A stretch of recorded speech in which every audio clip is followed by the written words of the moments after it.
ठट्ठा जिले के हेडक्वार्टर मकली में महंगाई का तूफान, अशिया खुर्द व नोश की कीमतें आसमान से बातें करने लगी, इंतजामिया खामोश।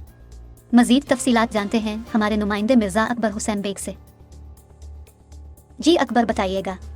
मैं इस टाइम मौजूद हूँ मकली के हेडक्वार्टर में कायम मार्केट में। यहाँ पे जो एशिया खुर्दनोश की कीमतों में बेपनाह इजाफा हो गया है, जैसे आलू, प्याज, अदरक और दूसरी जो चीज़ें, मछली, कुकिंग ऑयल और चावल, आटा, इनके बेपनाह इजाफा हो गया है। जो आम शहरियों के साथ साथ जो मिडिल क्लास फैमिली है, उनकी भी कीमत से ख़रीद से ये बहुत ऊपर पहुँच गया। ख़ासतौर पर मुर्गी की बात करें, मुर्गी की रेट जो है एक ही रात में 120 रुपये इजाफा हो गया। अंडा जो है 30 से 40 रुपये का हो गया।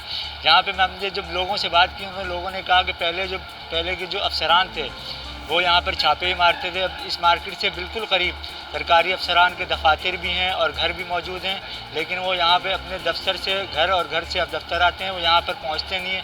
दूसरे लोगों ने जब हमने बात की, उन्होंने कहा कि पहले डिप्टी कमिश्नर होते थे, जैसे आगा शाहनवाज बाबर, नासिर बेग मिर्ज़ा जैसे DC तैनात किए जाएँ ताकि महंगाई में इजाफे में कमी आ सके। जी।